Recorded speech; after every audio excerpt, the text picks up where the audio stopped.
Trash Talk Tailgate. Strong right slot, Z right. Spider 2Y banana seal. You're going to call it like it's your favorite play you've ever gotten in your life. Hello, everybody, far and wide. You have now tuned in to an absolutely exploratory audio ride. It is the Trash Talk Tailgate. And I am Riley Puddin' Peters, the man that makes you laugh, makes you cry, but most importantly, makes you think about running the ball hard with your offensive line. And my partner in this football magical exhibit is Preston Rowe, defensive backs quality control coach at Louisiana Tech University. Thank you for tuning in. This is the Trash Talk Tailgate. And first and foremost, I must talk about my hero, Cade Klubnik. Cade cures Clemson's calamities. It's true. It's true. Oh, it's damn true. My man's, he went a beautiful 20 of 24, 279 yards, 1 touchdown through the air. Adding on to that, 7 rushes for 30 yards and another touchdown. 300 yards of total offense. That's pretty impressive. That's very impressive. For a true freshman, too. Yep. I mean, we've got this beautiful 60-yarder deep down the field. Can you full screen it? A rough weekend for the teams that were in the top 4 and are playing in championship games. Deep ball caught! And down at the 1-yard line. One more time on that? Yeah. A rough weekend for the teams that were in the top 4 and are playing in championship games. Deep ball caught! And down at the 1-yard line. I will say that was not a touchdown. Crazy. It's crazy that Clemson has white receivers. Speaking of white receivers, the receiver in that video is Cole Turner, who got 3 receptions for 101 yards. That was the first 100-yard receiving game by any wide receiver for Clemson this season. Is that true? Which is kind of crazy. Wow. That is an absolute true stat. Holy That is crap. 100% real. And it's crazy when you think about Clemson. I mean, an arguable wide receiver you. Yeah. There's so many talented names in the NFL right now that flew the Clemson banner in college. And, you know, this being, I mean, it's never quite been like this at Clemson, especially when it comes to wide receiver. This year, there just hasn't really been like one standout. I mean, all of the talent they have, they're all pretty good, but there's just not that one guy. That guy just isn't on the team. So, you know, maybe it'll be Cole Turner, who didn't have much playing time leading into this week.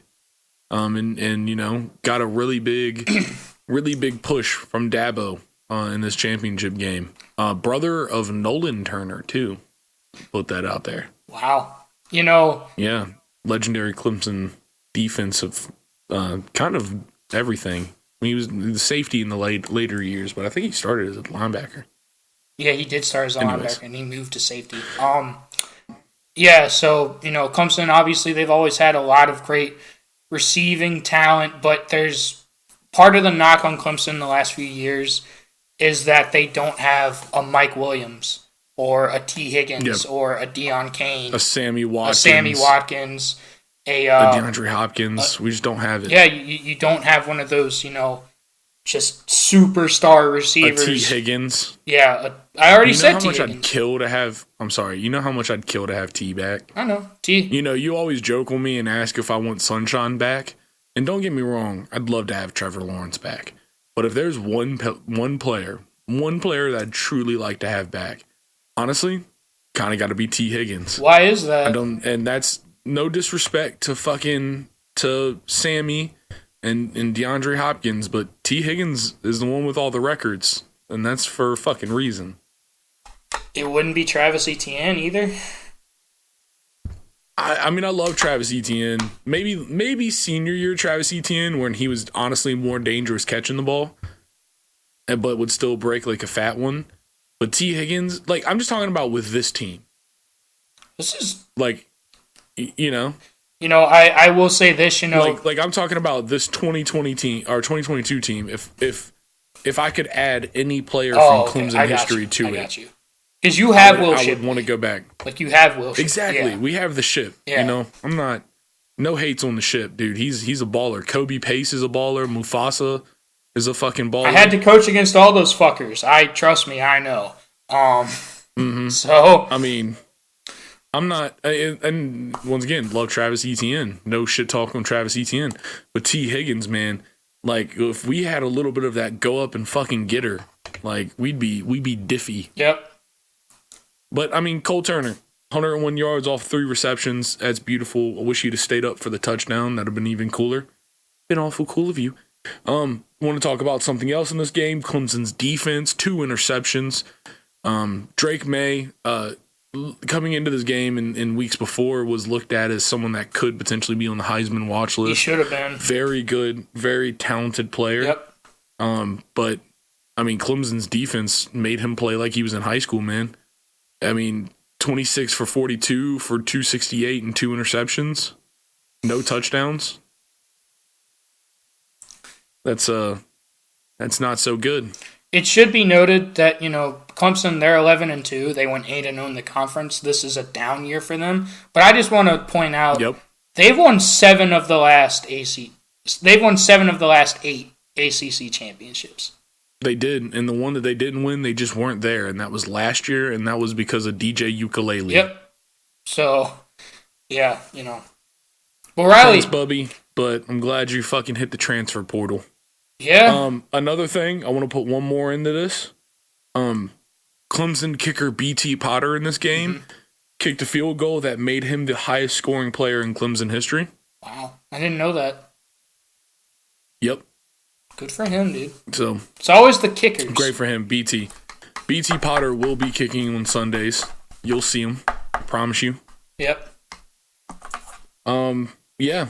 And with the power of BT Potter's legs and the fucking beautiful Texas gunslinger that is Cade Klubnik, Clemson won the ACC championship and has bid their way into what I will dub the all-orange Orange Bowl.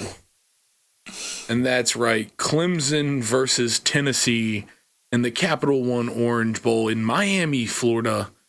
The all-orange Orange Bowl. With 2 different starting quarterbacks than the quarterbacks they had at the beginning of the season.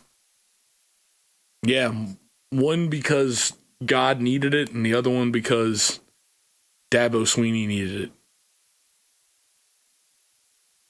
The fuck are you talking about? God needed it. I don't know. I was just making a joke that Hendon Hooker tore his ACL. Yeah. Bless the knees. We don't. Hendon Hooker also applied to have his name changed legally to Seal Terry. Oh my God! Shut the fuck up. We don't. I will never joke about someone tearing their ACL. No. Hey, I mean, I just can't help but use that joke. A Seal Terry. Yeah. It's fucked. Yeah, man. But that was some fucking great shit for me. Made me very happy. Yeah.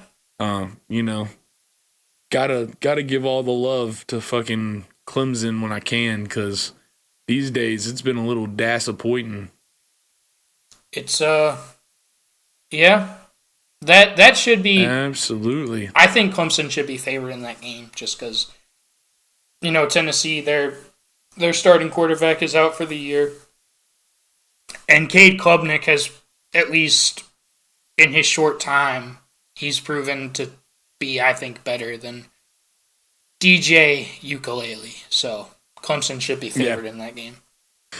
Yeah, we'll see what he does, man. I mean, I hope he doesn't prove me wrong for all the flowers I just gave him. I kind of hope he does. That'd be funny. It would be the funniest of all outcomes. Yep. But, speaking of flowers, I think it's time to talk about another person of primetime expectations. That's right. Coach Prime himself, Deion Sanders, announced today that he was leaving Jackson State University and heading to the fucking Rocky Mountains to smoke a little ganj and get Rocky Mountain high and lead a fucking herd of buffalo to a national championship. Yeah. I mean, how you feeling about this one from a coaching perspective? When Deion first went to Jackson State, I was a little skeptical, I'm not going to lie. Obviously, he was, I would argue he's the greatest corner of all time, in NFL history. First ballot Hall of Famer, all that stuff. He knows football, but I was skeptical. I was like, okay, obviously he's going to be able to recruit. He flipped the number one recruit, Travis Hunter, who was committed to Florida State, and he went on to Jackson State. Travis Hunter has since said that he's now going to transfer to Colorado to go with Coach Prime. Obviously we knew he was going to be able to recruit, but he won the SWAC this year, which is a pretty swaggy conference to pull out the win in. Yep. So I think he has proven that he can coach at least at the FCS level. I think this is the Pac-12. This is Power 5 football. Obviously, do you think he makes a difference in the Pac-12? I do. Let me get to my real fucking question. Yeah. I think he will. I think he'll be able to recruit well enough to at least compete talent-wise with USC, Oregon, UCLA, probably a Utah, just because Utah they're always a great team. The Pac-12, they're just begging for somebody to win it consistently. And, they really are. We thought it was going to be USC. Most people did. I don't believe in Lincoln Riley. That's a whole other thing. I think he's vastly overrated. But, Utah, they're a really good program with Kyle Whittingham. But I think Deion can come in there and make some noise. I think that's what Colorado wants to do. They're trying to create some kind of momentum, some kind of buzz as a program, because they've been down bad for a long time. Down bad, dude. So bad Buffaloes. Yeah, man. Do I think he'll be like the greatest coach? No, but I think he'll be able to recruit enough talent that they'll be able to out talent most people. And I think he is a good coach. I think he's proven. I was gonna say I think he's proved himself as a pretty good coach. He's pretty fucking. He makes good decisions. Yeah. And I think he's a great leader of men. That's 100%. So let's go ahead and... Speaking of that... let's check into the fucking Coach Prime himself. And let's catch him... this is 44 seconds of his speech to the Colorado players. Yep. Let's tap in. We got a few positions already taken care of because I'm bringing my luggage with me. And it's Louis. Okay. It ain't gonna be no more of the mess that these wonderful fans, the student body, and some of your parents have put up with for probably 2 decades now. I'm coming. And when I get here, it's gonna be changed. So I want y'all to get ready to go ahead and jump in that portal and do whatever you're gonna get. Because the more you jump in, the more room you make.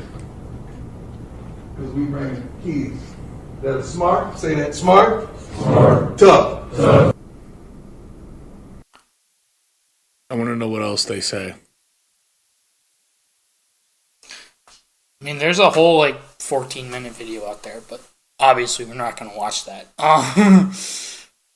So what do you think of that, Riley? He was very blunt and honest with his kids. What do you think of him saying that?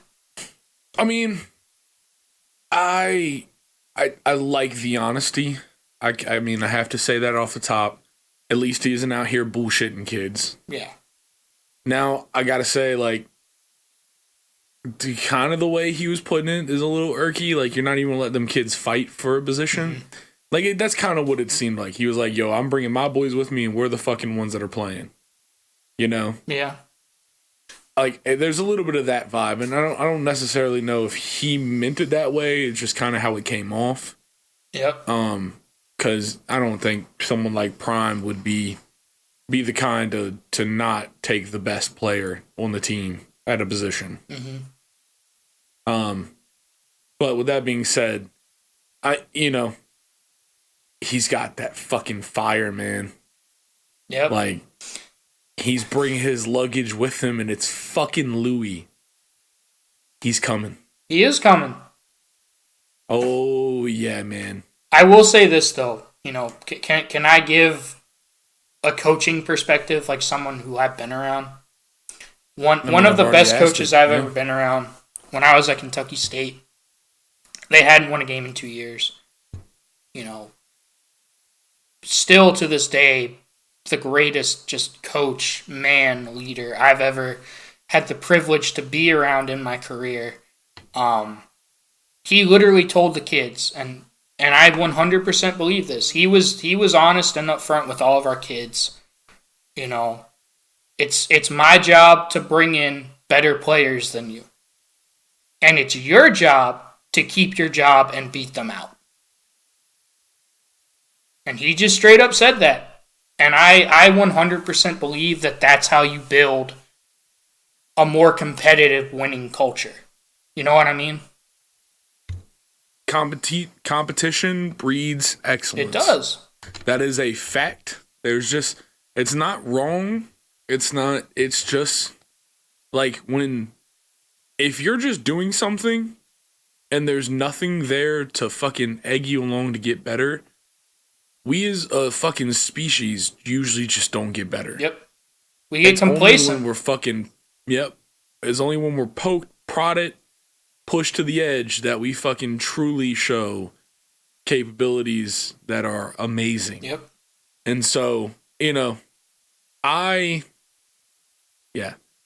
competition, muy bueno, especially like in the idea of building a great fucking program of great athletes. Like, there's so much work that's involved in it. Yeah. And it takes so much motivation to do that work with the amount of effort it requires to actually get the results that everyone's looking for. Like, I mean, if you hear like former Alabama football players who are now in the NFL and who are currently in the NFL, they'll talk about how Alabama practices were harder than games because there was just so much competition on the practice field every day. Because they got the best athletes. They got the best football players. No. So, what? Imagine fucking actually how real that is for Alabama, dude. Yeah. Like, you never think about that, but holy shit. Think about that. Yep. Alabama plays Alabama. Alabama's defense plays Alabama's offense. Yep. Alabama's offense plays Alabama's defense every fucking day during practice. Dude. That's crazy. You just thought of that? I mean, like, it's not just thought of yeah. it. It's just one of those things that you don't really think about, but every time you do, it's just like, fuck yeah, dude, that's crazy. It is crazy to think about. Yep. Like, they fucking duke it out with each other every day, and that's the reason why it's so hard to beat them. Yeah. Truly. I mean, because, fucking fire breeds fire, competition. Iron sharpens iron. Yes, iron sharpens iron. It should be noted most too. High school wrestling coaches in America. It should be noted too that as of right now, the last time we checked, there have been 4 recruits who have decommitted from Jackson State already. We can't name who they are for. I'm not trying to lose my job, but but that there's also a handful of other players that have admitted that are in the transfer portal that are following. Yep. So I don't think this one's been said yet. I'm just gonna go ahead and assume that Deion Sanders' son who was quarterback, Shador. I think he's probably going to follow. He's going. Yep. He's a legit fucking baller. He is. I think in a year or two, we're talking to get a kid that could be a potential Heisman hopeful. Yep. That's if Coach Prime is an absolute terrible father, but an amazing football coach. Yep. There's literally no other way around that. And that you got to take this as a kid who, for a part of his life, his fucking stepdad was a football coach. Yeah. Well, the man's still a football coach. He just was only in my life for part of my life. Oh, poor Riley. I just want to... No, don't pour me. I fucking need it out. Anyways, but yeah, no, like, you can either be a good coach or a good dad. It's really fucking hard to be both, especially if your kid plays for you. Yep. And that's why none of the Sweeney boys start at Clemson. Because Dabo's such a good dad. Dado. He's a good old Dado. Okay. Dabo is. All right. On that note. Sorry, I had a dad joke about Dado. Dado Sweeney. You're the worst. Appreciate it. Yep.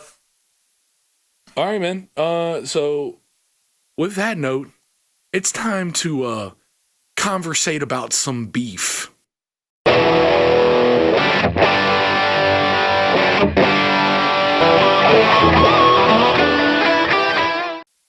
All right. So this week's Big Riley Bub of the week. Well, Bubs of the week. Yep. First, I have an NFL Bub of the week. This week, it is Tyler Larsen. Tyler Larsen is currently starting. Well, okay. He just got injured this week. But he has been starting for the Washington Commanders. And he took over from injured center Chase Rollier. Okay. At about the same time that fucking Tyler Haneke took the fucking quarterback, Scott, right about the time we got Captain ODU, we got center Utah State. Okay. And that is Tyler Larsen. Okay.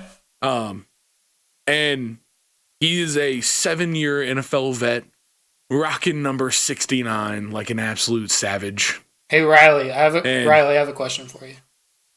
Yeah. Do you think Zach Wilson fucked his mom?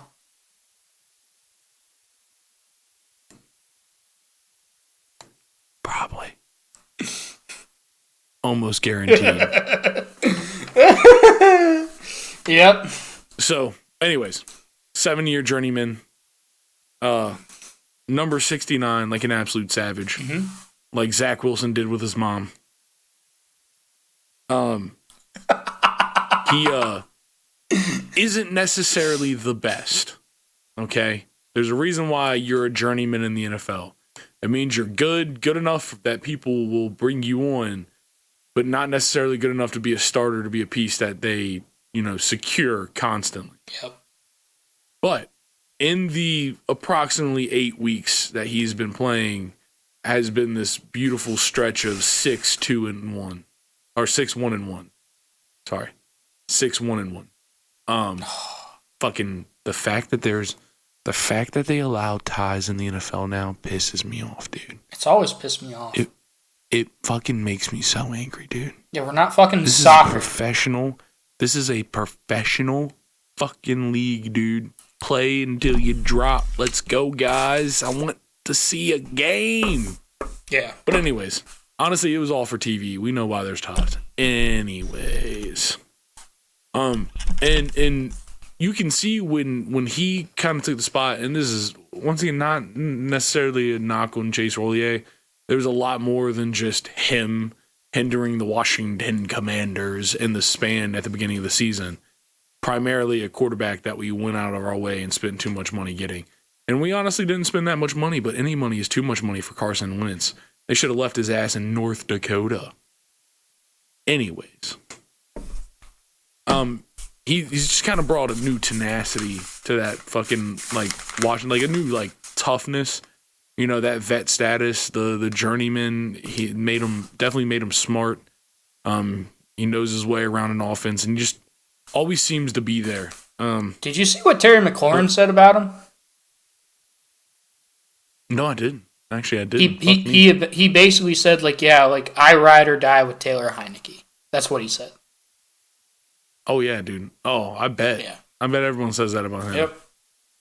Which is crazy because, he's captain ODU. He was never expected to do anything in the league. So. Yeah. But yeah, so, and also for my boy Tyler Larson, he gave his knee for a fucking tie. And for that, my man is a fucking hero. Because that's what we big hog mollies do. That's what the bubs do. We give our whole for the best that our team's going to give us. Yep. Sad that they fucking tied. Sad. So, the other bub for this week is just pretty simply the Georgia offensive line. So, I mean, first things first, if you put up 50 on an SEC team, you're doing it good. That's an understatement. Like, you're doing it fucking right. Yep. You're doing it fucking right. Yep.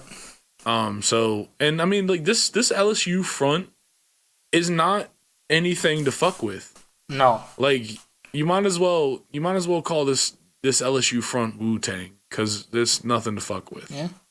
And let's just see how this Georgia O-line handles them. Take notes, Ohio State. They're balanced. Look at this. I mean, they read the pressure. Even the part that actually could get through got fucking smothered. Go back, right? Yeah. Yeah, here we are right here. All right. So, the biggest threat is this, I'm pretty sure it was on the line. I'm not going to dabble. Just because it has to go back exactly 2 seconds, I'm not going to fucking... Yep.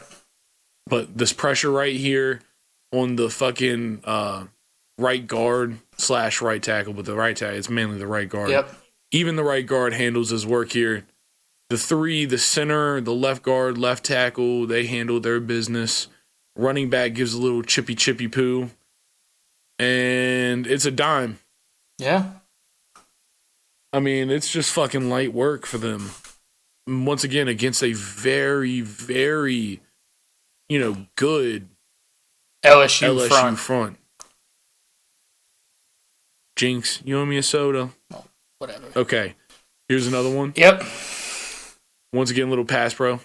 Oh, no. Yeah. Pass It's pro. an RPO. But it's an RPO. And this is what I wanted to highlight on this one. What do you want to highlight? I want to highlight how good of RPO blocking they had. So for all those that do not know, in the Trash Talk Tailgate listening universe, in football there is a scheme called RPO, run pass option. Essentially, the point of this play is that the quarterback has the choice to in most cases hand it off to the running back. Mm-hmm. And a lot of other a lot of times it's they have a read option between the running back and quarterback, or it's just a designed fucking running play. Yep. But on the back end, there's usually some kind of slant or screen that can be thrown by the quarterback if the run doesn't look like it's going to be there. So yeah, like if the linebackers, like the whole point, like in an RPO, you have what's called a read key. And it can either be a defensive end, it can be a linebacker. In terms of this, right now, what he's going to be reading is this end right here. Gotta be. Let's see. Run it.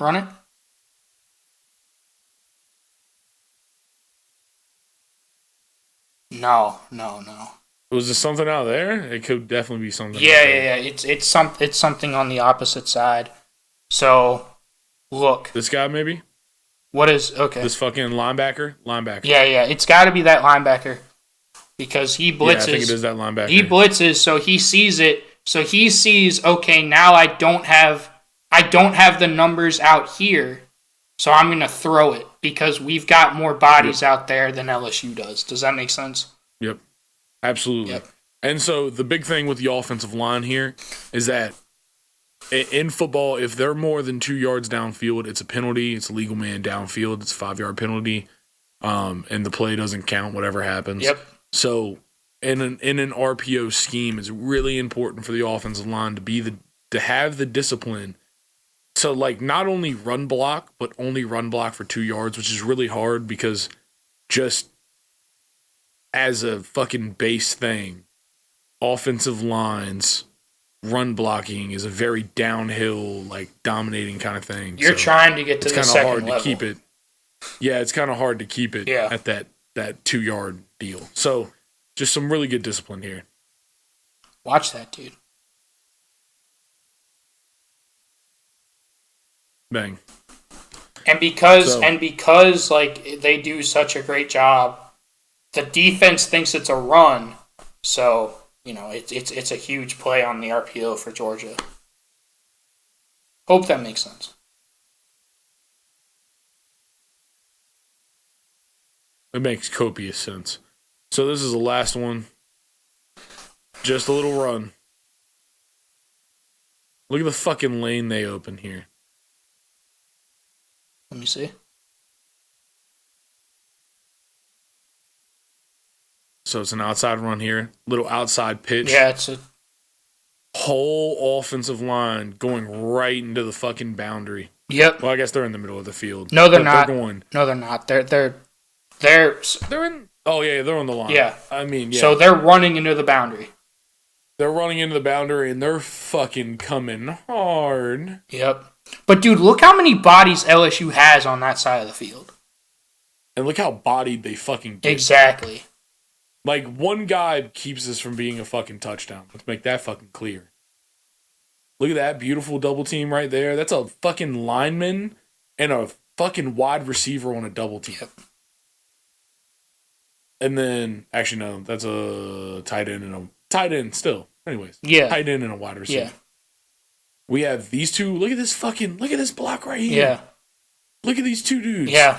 And if you're not watching the YouTube edition and not seeing the video of this beautiful blocking play, please go check us out on YouTube. Like, subscribe, comment. Let me know what you're thinking. Yeah. Shout out your favorite team. Tell your mother hi. Whatever you want to do. Really, really bring the engagement. We appreciate it. Yep. Back to some beefcakes blocking. On the backside here, we got two dudes. That might be a fucking block in the back holding kind of deal, but we're just gonna let that go. Holding's it wasn't called, so exactly. And there it is. Just this guy just being fast enough to catch this running back. Yep. I guess it doesn't save it from being a touchdown, but it was that's like a 15-20. Yeah. I mean, it's already like a solid 10. But the reason that it's not a touchdown isn't the offensive line's fault. That's our point. Like, that was beautiful 100%. blocking.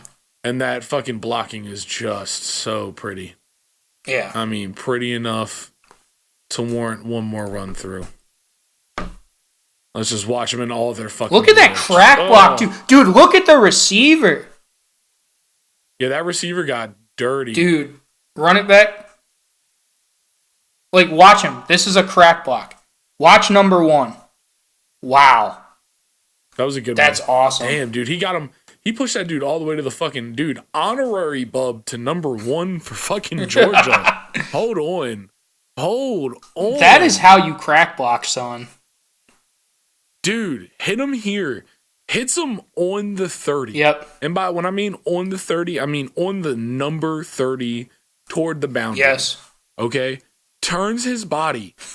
Feet fucking chopping. Jesus. Turns his body an entire 90 degrees and proceeds to bulldoze that dude all the way to the side. Yep.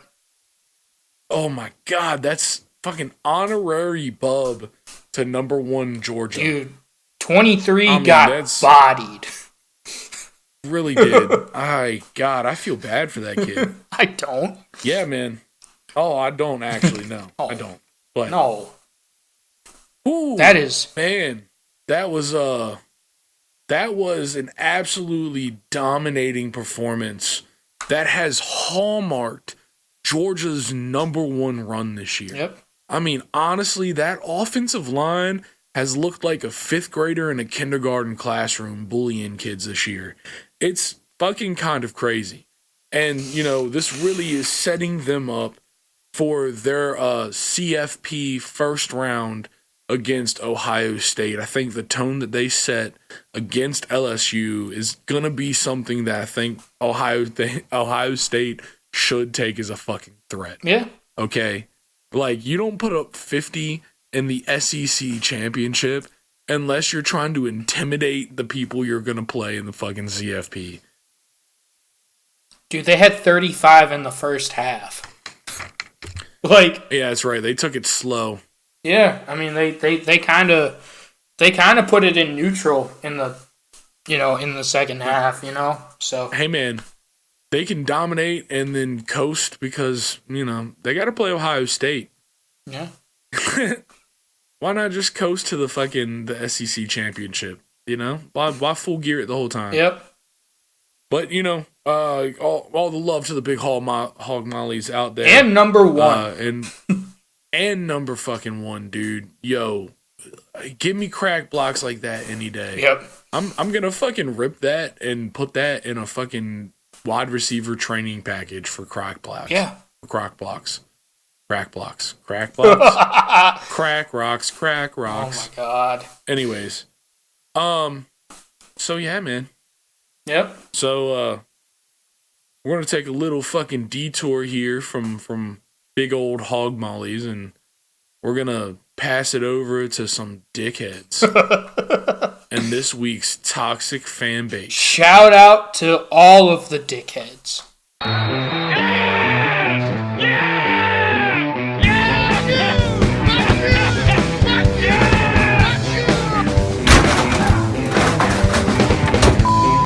And these officials really need to get off the field.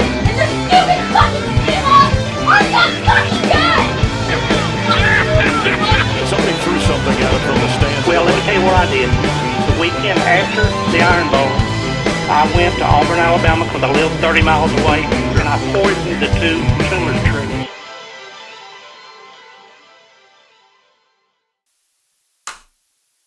All right, we're gonna watch This this video from beautiful. fucking.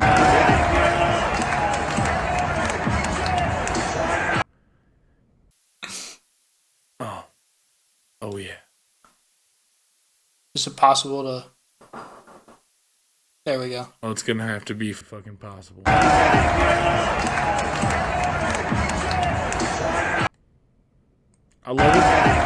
love it. This is to the fucking to the song "Up in Here" by fucking DMX. That's fucking beautiful. It is. That makes me very happy. Gotta be honest with you. So, for all those listening and not watching, you crazies, I put a lot of work into editing the visual side of this. Exactly. Fucking give me a little credit and come watch. Yeah. Anyways, go watch for YouTube. Those of you just listening, we're gonna see some Eagles fans in their home Philadelphia, Pennsylvania, flicking off the Titans owner, name I didn't care to learn because he kind of looks like a douche. I don't know his name either. Say this is me live reacting to this video, and gotta say, so the context of this video is these Eagle fans are flicking off the Titans owner after A.J. Brown, former Titans wide receiver, now current Eagles wide receiver, scores his second touchdown. Yep. And I like it.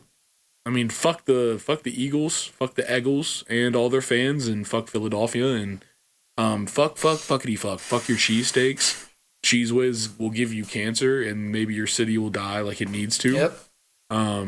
Man, that was all way too aggressive, and I liked every second of it.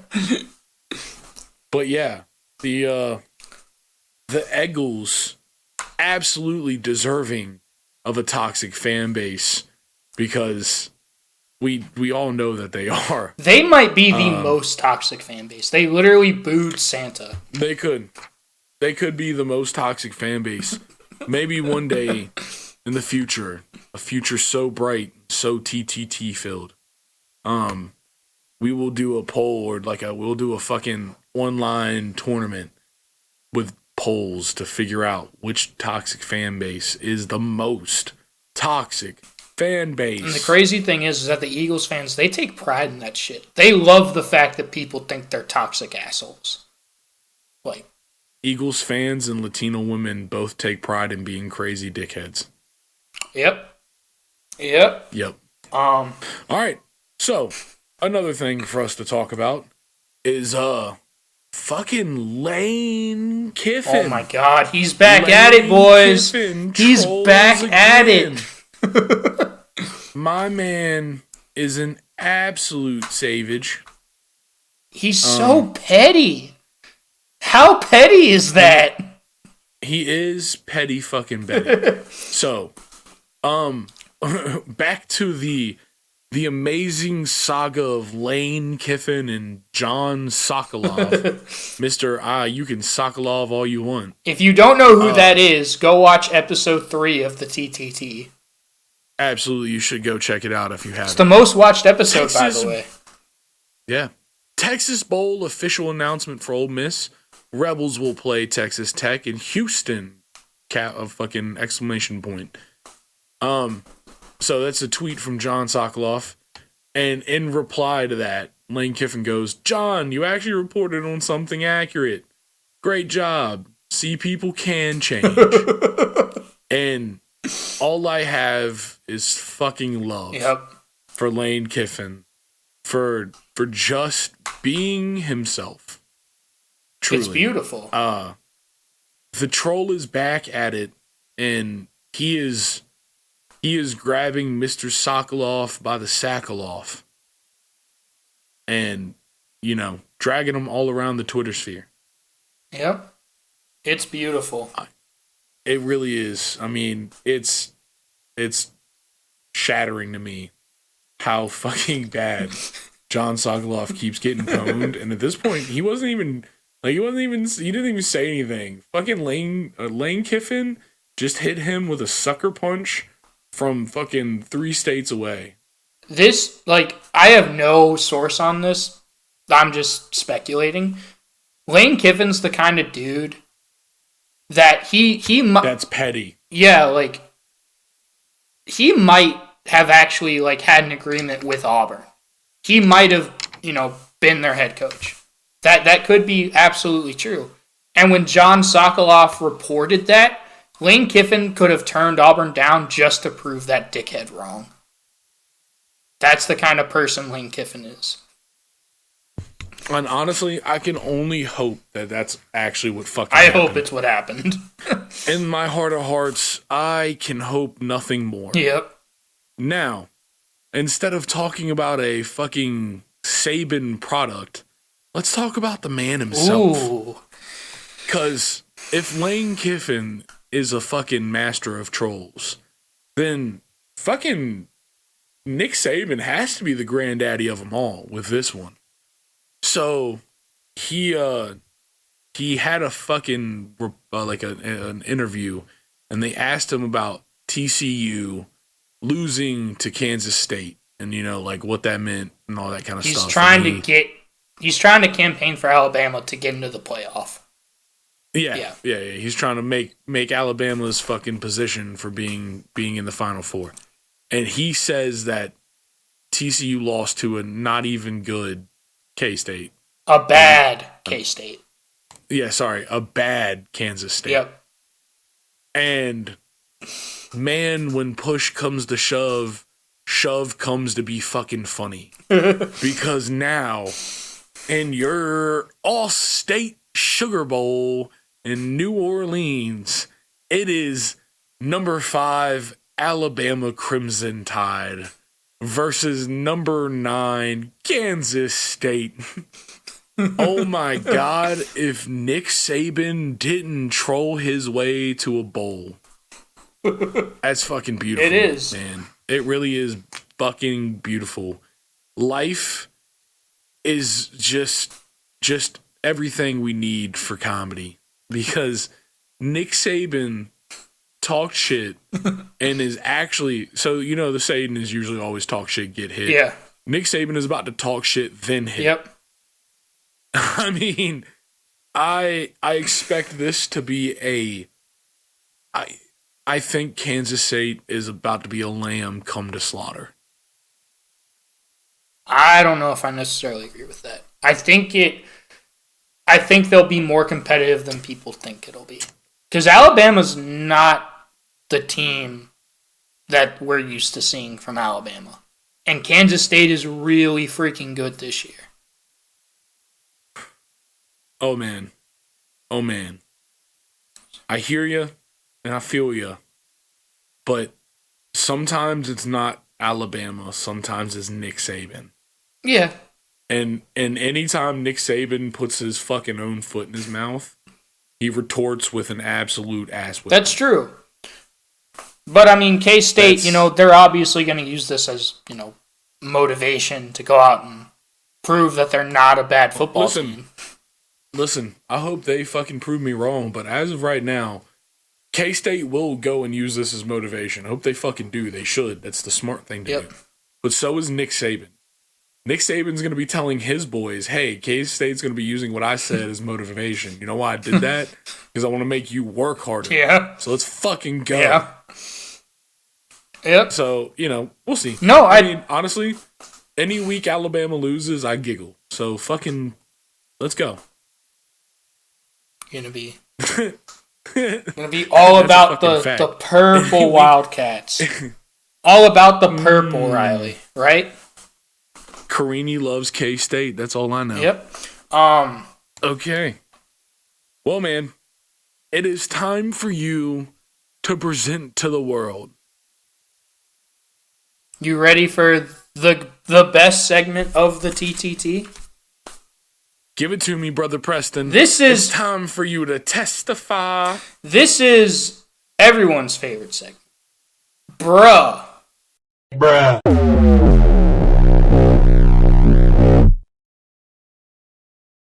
It's about damn time. First of all, we're going to talk the Denver Broncos. And I know a lot of people have been talking about the Denver Broncos. I know a lot of people have been clowning on them. But I don't think they've been clowning on them enough. Do you know why, Riley? Tell me why. Okay. First of all, I don't know if people have seen this stat. This is time for hashtag copious Hashtag copious notes. Here we go. TTT episode 6. All my copious notes. Go watch all 5 previous episodes as well.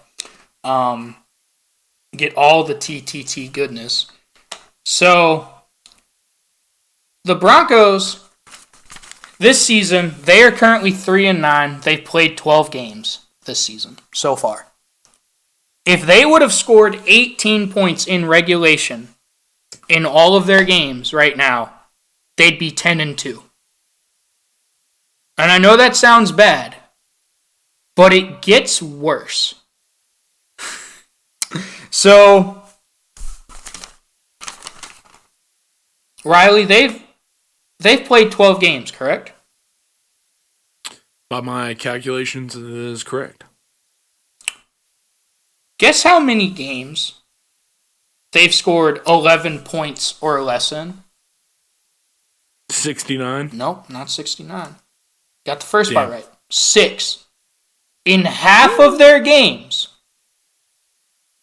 they've scored 11 points or less. And in 5 of those games, they've scored 10 points or less.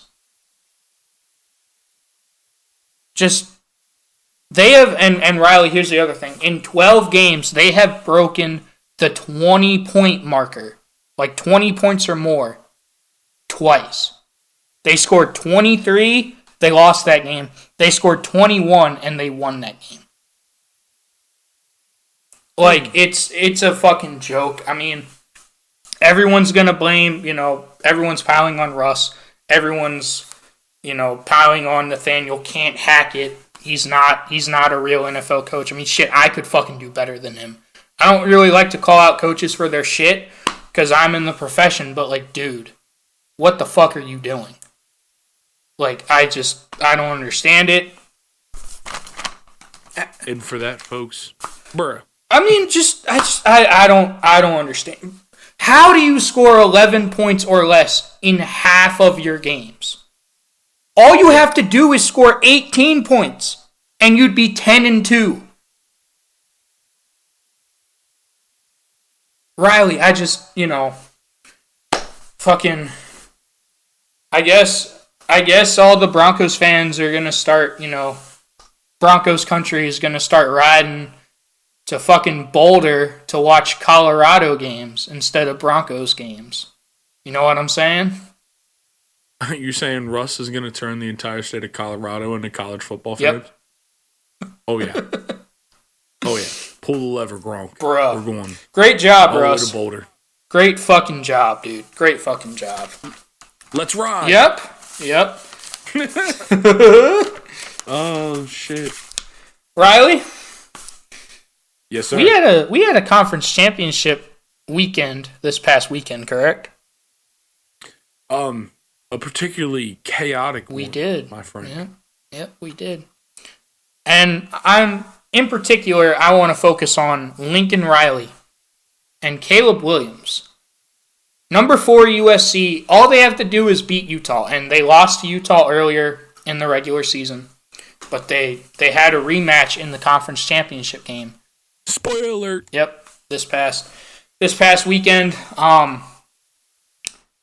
they had to do was beat Utah. Riley, do you have it? All they had to do was beat Utah, and they're in the college football playoff. They would get the chance to play Georgia in the college football playoff. But Caleb Williams, and I didn't know that this was a thing, to be honest. Apparently Caleb Williams has done this all season. But Caleb Williams decided to, pretend to be a fucking pretty princess or whatever and paint his nails with "fuck Utah" during the game. And I know that's not a real coaching decision, and we try to keep bruh to coaching decisions and on the field play. But this is a shot at Lincoln Riley because as a coach, you cannot allow your player to do something like that. You've got to respect your opponent every single week, especially in a conference championship game when they had already beaten you earlier in the year. I don't understand how Lincoln Riley could let Caleb Williams get away with that. But Caleb Williams is filled with so many emotions, and he must let them out in a creative outlet that allows him to grow and prosper in his body and spirit. Yep. So, had to put "fuck you" on his fingernails, dude. Dude, fuck you. I mean, I don't know what you're seeing. I just think that you've got to respect your opponent. Especially in a conference championship game when they had already beaten you. And, and then to make things even worse, you didn't just lose, you got blown the fuck out by the Utah Utes. You got blown out. And that's a Mormon state. Yeah, exactly. What the fuck, man? Exactly. I've never been a huge fan of Lincoln Riley. He doesn't want to coach defense. He doesn't know how to coach defense. He makes poor decisions in big games. And I don't think his teams are very disciplined. And I think USC is proving that. You had everything and you blew it all in one night. So that is a bruh. Bruh to USC, have fun losing to Tulane in the freaking... they play Tulane. The green wave. Dude, did you know they're underdogs to Tulane? A group of 5 team. They're underdogs? Yes, they are underdogs. Everybody, if you're into sports betting, please go put all your money on USC as the underdog versus Tulane. I don't agree with that. I think Tulane is going to push them around. Really? Yeah. Dude, USC, they've proven that whenever they play a legit physical team like Utah, they can't compete with them. We can talk about sports betting later. We'll definitely that's a segment for another time. One last. I mean, yeah. What? Nah, keep going. Yeah. So bruh. Oh wait, hold on. One last thing. What? Lincoln Riley. You know what? He did do something good. Oh yeah. He lost, so Ryan Day in Ohio State could actually give us a watchable television football game against fucking Georgia. Yeah. I think Ohio State would give him a better game than USC ever would. I am not and I can't wait to watch it. Yep, and I'm gonna. And it's a great way to stay in shape. Yep. So Lincoln Riley, Caleb Williams, don't fucking paint your nails with fuck Utah. Respect your opponent. Have some fucking discipline with your team, Lincoln Riley, bro. And maybe now what? Oh no, keep going. And if you actually do those things, maybe you won't get blown out by Utah next year in the conference championship game. I highly doubt it, though. Let's hope not. Yep. The last, bruh. I don't know. I hope all of you listening watched the Big 12 championship game between TCU and Kansas State, because it's one of the best football games I've seen all year. It was fantastic. But Max Duggan, he's a Heisman Trophy finalist for the TCU quarterback. Yeah. Riley, do you have it? Do you have the video? Before you play it, let me give some context. Please give the context first. Okay. Let me know when you're ready. Right. So Max Duggan, Heisman Trophy candidate for TCU. He's going to New York. It was announced today. They're playing Kansas State. Kansas State had given them a really good game earlier in the season. And, Max Duggan, he was 18 of 36 for, over 200 yards and a touchdown. He also had 15 carries for 110 yards and a touchdown. And, okay, pull it up now.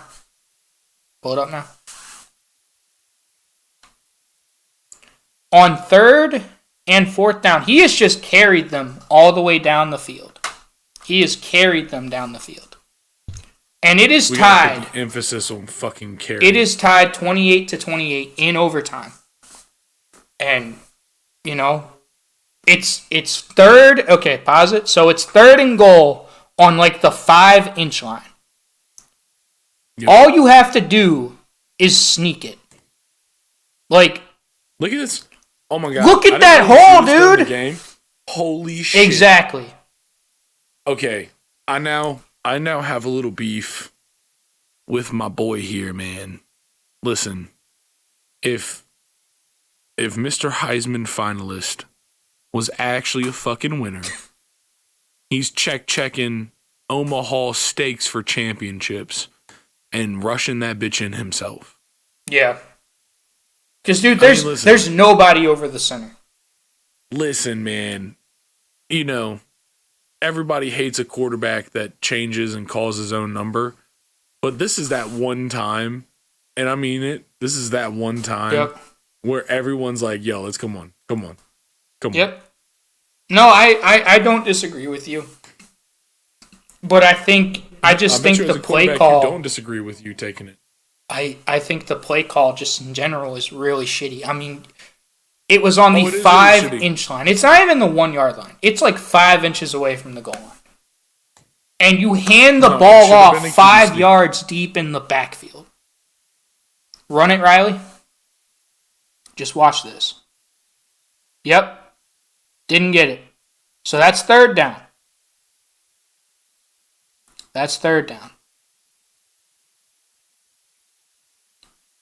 And look, go back, Riley, go back.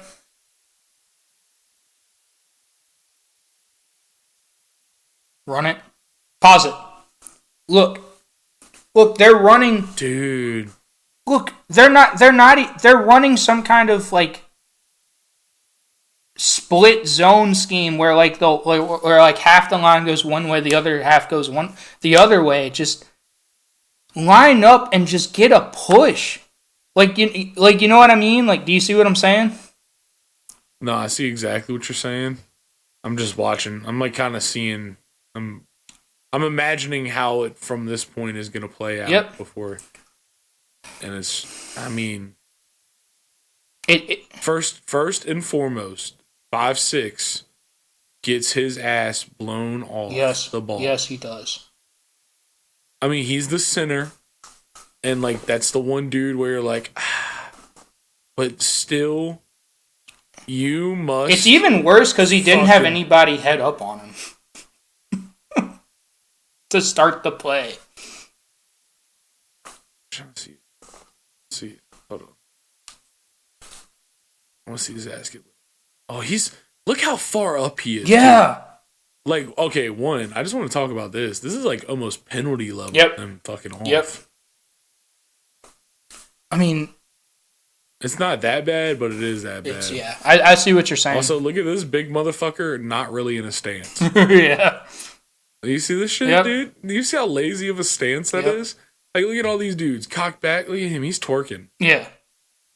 That ass is up. Yeah, he's not going to get push off with that stance. He's going to be late getting out of it, and he's going to get blown the fuck up. I don't know. He's big enough. He's going to do some damage. Look at the center get knocked the fuck back, dude. Ugh. My boy got his shit rocked. He did. Hey, TCU, you looking for a 25-year-old center? Or maybe someone who actually understands situational play calling and coaching? How about both? Yeah. Come, please. Please. I didn't play any in the NCAA. I want to get my graduate degree. Yeah. Let me come help you actually win a Big 12 championship. So, this is only third down. They had another chance at this. They decided to go for it. Let's watch. They didn't get it, obviously. So now, there's still no... Old school I formation. Yep. Heavy. Yep. Look, Yeah, still way too far back. There's still nobody over the center. Right? Just sneak it. Just sneak it. Why would you take the ball out of his hands? He's brought you that far. You're handing the ball off. Riley. How deep is that when the running back's going to get the ball? Is that 4 yards deep in the backfield? I mean, that's like 4.5, 5 when he gets it. Yeah. What are you doing? I will never understand coaches that do this shit. Nothing but a bruh. It's a bruh. Like, bruh, I know it in the grand scheme of things it didn't matter because they're still in the playoff, but a Big 12 championship means something, and you blew it. And that is strictly a coaching decision. Sonny Dykes, bruh. Bruh, just what are you doing? So that's... I will never understand why coaches, you're on the 5-inch line, and you decide to hand the ball off 5 yards deep in the backfield when all you can do is just sneak it. Why you would take the ball out of Max Duggan's hand in that situation, I will never understand. It's all you can say is bruh. All you can say is bruh. All you can say is bruh. Bruh. Bruh is all I can say. Yeah. Oh, man. So that fucking absolutely crazy. That is bruh. Now that you kind of alluded to it. So when we talked about USC getting fucking knocked out, talked about TCU staying in, and earlier I mentioned Ohio State coming in and playing Georgia. So with the missing of Michigan doing what it should have and beating Purdue to win the Big Ten championship, that's the only thing we haven't mentioned. But with that all said, we have a good look at what will be the 2022 college football playoff. Yep.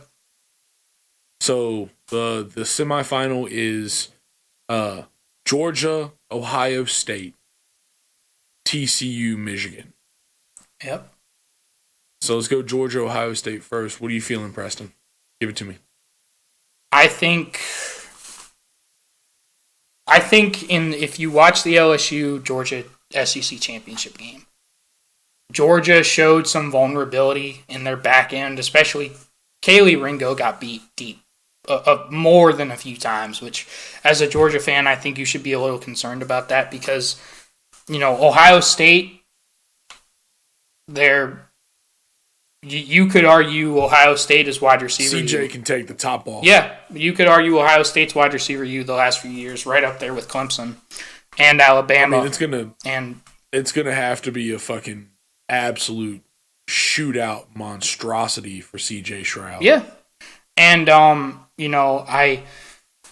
I don't think Ohio State has proven this year that they're very physical, and I don't think they've proven that they can hit back when they get punched in the mouth. Obviously, Georgia, they're gonna fucking come after him. I mean, CJ Stroud, whenever he got pressured, 3 times, like just straight up pressured in the Michigan game.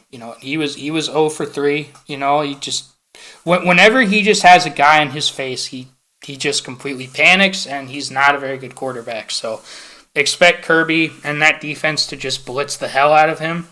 I do think that will leave their secondary vulnerable if they can get good pass pro and hit those deep shots over the middle and deep downfield. Or maybe CJ. What? CJ Stroud can grow some cojones. Yeah, and maybe if he can lock in and stay calm in the face of getting hit. I mean, the man's got some arm talent. Yeah. I mean, he's projected as a first-round draft pick for a reason.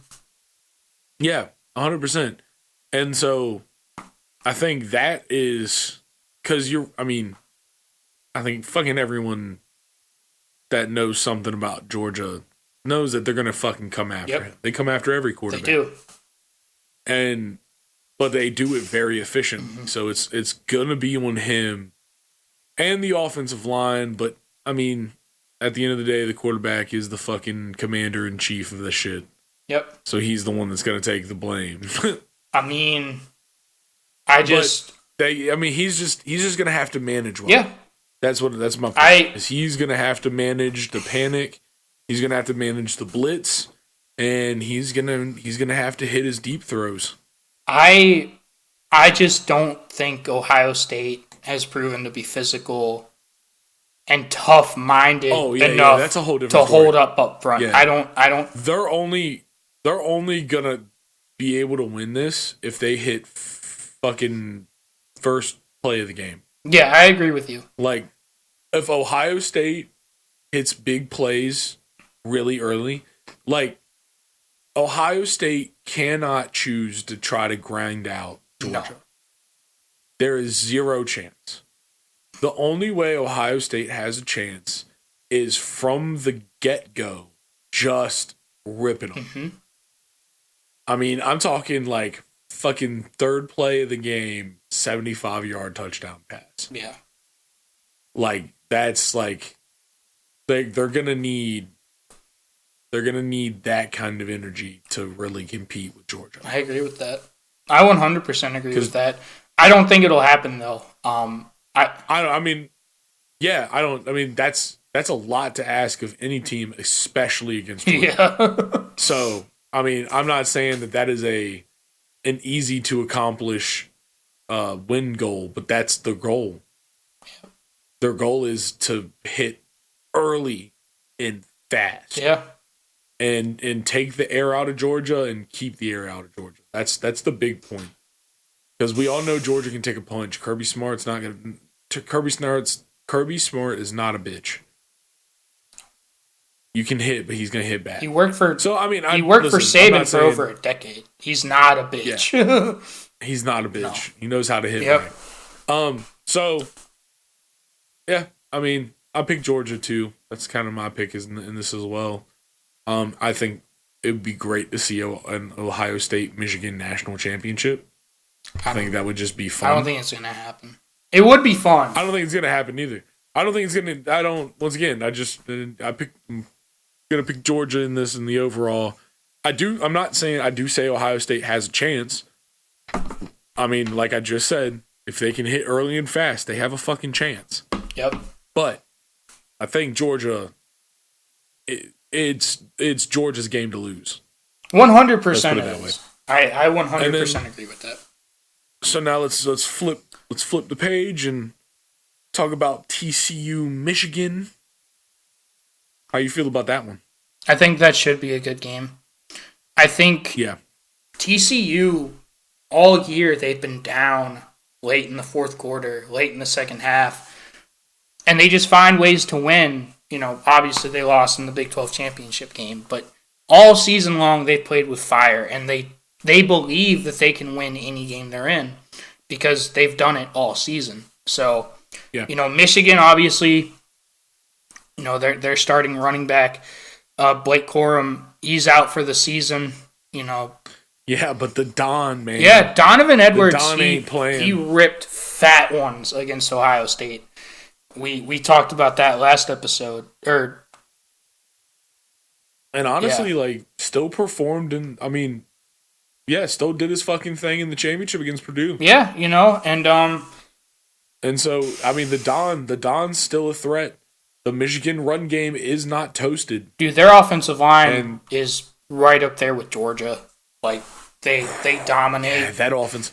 We already gave them a bump. Yeah, we did. They earned it too, man. That shit was beautiful. That was them in Georgia, that's some masterclass offensive line, man. Like, them boys working together like they do. So that's going to be real tough, but TCU's defense has got some tenacity to it. I think Michigan will win because I think they'll just be able to just grind it out. I'm actually gonna side with Max Duggan. Okay, that's fair. I think he has. I hope he has learned his lesson, and he keeps the ball in his hands because the dude's a certified fucking winner. Yeah. And if he keeps the ball in his hands, they can beat Michigan. Now, here's the thing. If TCU beats Michigan, it will have been a fucking knockout, drag-out brawl. Mm-hmm. I will almost guarantee that. If TCU wins that game is going to be a fucking ruler. Yep. And it's going to be a fucking, like, absolute end. And so when they step against potentially a decently fresh Georgia, I don't see my man's being able to do it twice against Michigan and then Georgia. I don't think anybody's beating Georgia this year. That's just my opinion. I think the best chance to do it would be Michigan just because of how physical they are. But I mean, I don't think people have watched TCU enough to know just how fast they are on the outside. Like they are an explosive offense. Yeah. So that shit is true. You know. And that's what I'm saying. I mean, I think my man's is gonna chip it. He's gonna fucking like Duggan. Yeah, dude. That you know, losing that championship hurt him to his fucking core. Yeah. He is. Oh man, my man just did 1,000 sit-ups. He's sore. Yeah. And fucking. Oh man, I can't. You'll see how thoroughbred he is. This is the game to prove it. Yeah. That team has the capability. They believe they can win every game they play. They fucking can. They have the people and they believe it. And they believe in each other. And that shit was a fluke. And they fucking know it. They fucking know it. And we know it. And Michigan's gonna find the fuck out. Watch it. I think that'll be a great game. I'm really excited for that game. I think both of them hopefully will be good games. I mean, I know I said, when we were talking about the Ohio State Georgia, it really seemed, I do think if Georgia Georgia may just be able to grind Ohio State into an absolute pulp, and they do nothing. That's like honestly a pretty solid fucking chance in this. Yeah. So we got to look out for that. Yep. No, but that's our college football, kind of preview. Obviously we'll talk about this. We'll do something. Yeah, we'll do something else. We'll do something a little bit bigger. Yeah, we will. All right, dog.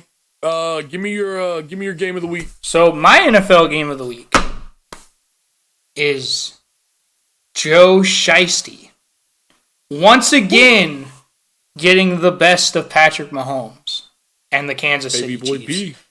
I saw somebody tweet out, oh, the Chiefs finally have a rival in the AFC. Bro, for it to be a rivalry, you've got to fucking win a game. Mahomes is 0-3 against Joe Burrow. I don't think people realize that. Nah, man. Joey B's got that fucking Chief killing in him. Dude, he does. He's so white bread. It's in his genetic code to kill Native American icons. Yep. Here, Riley, here are some more hashtag copious notes for you. Joe Burrow was 25 of 31. He had 6 incompletions for 286 yards, 2 touchdowns, no turnovers, no interceptions. Joe Mixon didn't play this game. They had their backup running back, Samaje Perine, and he had 21 carries for... He had 21 carries for 106 yards. So, Former Redskin. I mean, I think the Bengals are really, really, really scary. I think they're dangerous because, they beat the Chiefs 27-24, and they didn't have one of their best offensive weapons in Joe Mixon. They are dangerous, but Joey B's kind of inconsistent. But he gets up for big games like that. Yeah, but you can't be a big game kid and win championships. You got to be an every game kid. I think that's actually the difference between him and someone like Mahomes. Because as someone who owns Patrick Mahomes on his fantasy team, Mahomes performs every fucking game. Mm-hmm. Even when they lose, he still performs. Yeah, he still played well. And I'm just saying, like, Joey, like, I'm just using him as an example of someone that has like that every game mentality, Yeah. And I really feel like there's sometimes when you watch Joe Burrow play and you're like, he's phoning this one in. I wouldn't necessarily say that. I wouldn't necessarily. Nah. If you watch him in a game like he played against the Chiefs and watch him in some of those losses, tell me you don't fucking see it. But I'm not saying, listen, the man's a professional quarterback. He takes his shit serious. He is better than most quarterbacks at his preparation. I'm not saying him phoning it in is doing, like, I bet you him phoning it in is doing more work than 90% of the quarterbacks in the NFL. I'm saying for him, he phoned it in. Okay, that's fair. But I will say this. Like, I will put that in context. I don't think my man just completely fucked some more copious notes for you. The Bengals started the season 0-2. A lot of people wrote them off. They're now 8-4. Since they started 0-2, they've ripped off 8 wins and they've only lost 2 games. That's big. It is huge because typically if you start 8-2 it's huge. Or 0-2, I'm sorry. If you start the season 0-2, you're probably not going to make the playoffs, and it's looking more and more like they're going to win their division because the Ravens have kind of been a mess the last few weeks. So that's my NFL game of the week. I think the Chiefs are fine, but eventually you've got to find a way. If you want to make the Super Bowl, Patrick Mahomes has got to find a way to beat Joe Burrow. And that's just the reality. Yeah. Crazy thing to fucking say, ain't it? Dude, Joe Burrow's a top 5 quarterback. I don't want to hear it. I love Joe. Absolutely. I love Joey Burr. Joey Burr. The Clemson killer himself. Yep. There's nothing else I can say. Yep. He proved it on the field. All right, man. Well, this was a big week, so there's a lot that we not necessarily going to touch fully, but instead we're just going to tickle right over. So, before we go, Deshaun Watson finally gets the ball back in his hands after asking too many masseuses to hold his balls.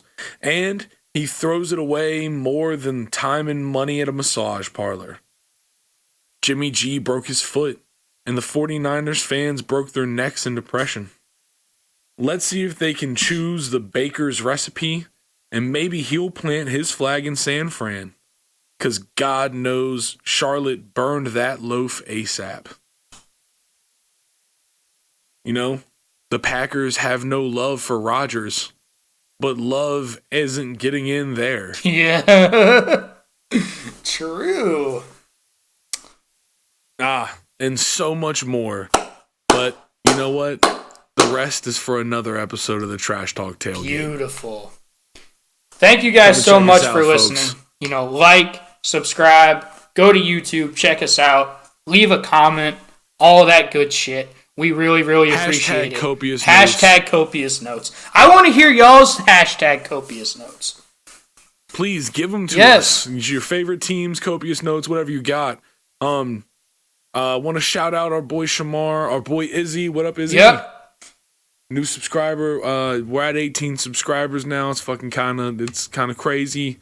It's getting bigger every day. Yep. I'm appreciating it. Yeah, man. We got to roll. Yep. Peace.